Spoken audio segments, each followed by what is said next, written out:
دنیا کے مختلف ممالک میں جانا ہوتا ہے. تو ایک دفعہ میں اٹلی گیا تو وہاں ایک شہر میں مجھے کچھ دوست لے گئے. تو وہ چھوٹا سا گھر تھا, تو 20 سے 30 لوگ وہاں رہ رہے تھے.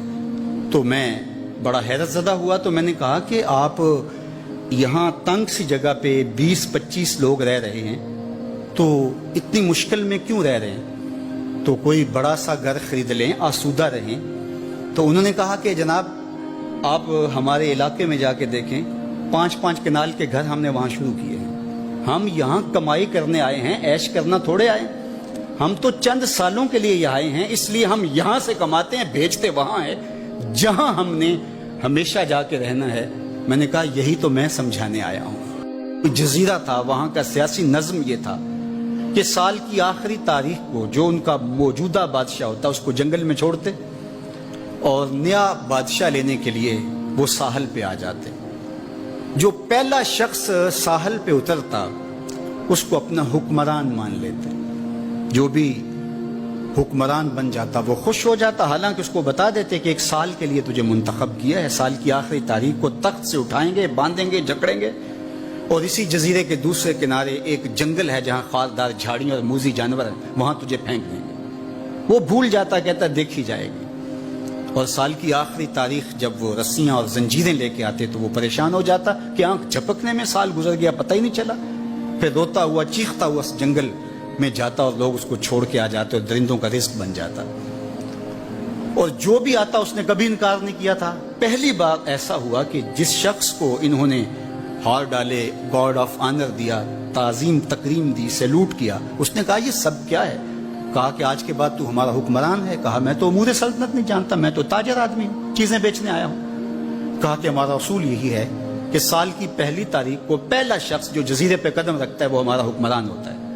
اس نے کہا میں تو امور سلطنت کو نہیں جانتا, تو یہ کس طرح ذمہ داری قبول کر سکتا ہوں؟ انہوں نے کہا کہ تمہیں کرنا ہوگی, اس کے علاوہ کوئی راستہ نہیں ہے, ہمارا یہ قانون ہے, ضابطہ ہے. اور یہ بھی بتا دیں کہ سال کی آخری تاریخ کو تجھے اسی جنگل کے دوسرے کنارے چھوڑائیں گے جہاں موذی جانوروں کا رین بسیرا ہے. تو اس نے کہا اگر انجام اتنا دردناک اور خطرناک ہے پھر تو میں بالکل جانے کے لیے تیار نہیں ہوں. تو انہوں نے کہا تو چاہے نہ چاہے باندھ کے بھی تخت پہ بٹھانا پڑا تمہیں بٹھائیں گے.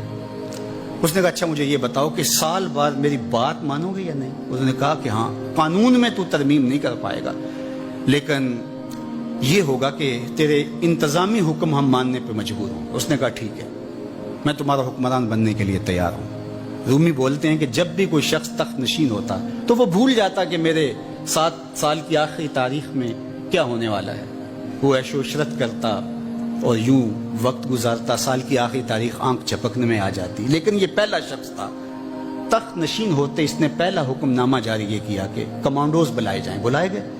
کہا اس جنگل میں چلے جاؤ جہاں تم بادشاہوں کو پھینک کے آتے ہو, اور وہاں کے موذی جانور کاٹ ڈالو. پھر بلدیہ کے ملازمین بلائے, کہا جاؤ جا کے وہاں کی جھاڑیاں کاٹو. پھر معمار بلائے, کہا جا کے وہاں محل تیار کرو. کچھ لوگوں کو بلایا, کہا جا کے وہاں پھول لگاؤ, پھلدار درخت لگاؤ, سایہ دار شجر لگاؤ.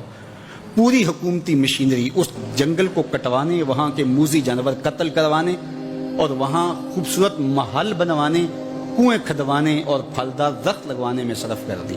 اب سال کی آخری تاریخ کو جب وہ زنجیریں لے کر آئے تو اس نے کہا کہ مجھے کیوں جکڑتے ہو, میں خود جانے کے لیے تیار ہوں. اس لیے کہ یہ اس تخت پہ آرام سے نہ بیٹھا, یہاں بیٹھ کے تیاری وہاں کی کرتا رہا جہاں اس نے جانا تھا. کافر اور فاسق دنیا کے تخت پہ عیش کرتا ہے, بھول جاتا ہے کہ میں نے کہاں جانا ہے. اور صالح مومن اس تخت پہ آرام سے نہیں بیٹھتا, جہاں جانا ہے اس کے لیے تیاری کرتا رہتا ہے.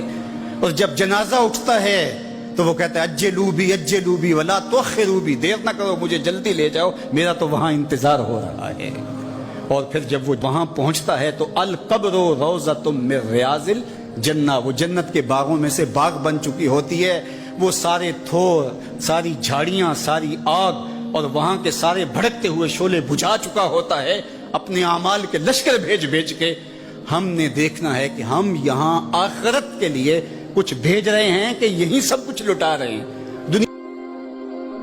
دین کی بات پھیلانا صدقہ جاریہ ہے. ثواب کی نیت سے ویڈیو کو شیئر ضرور کیجیے. جزاک اللہ.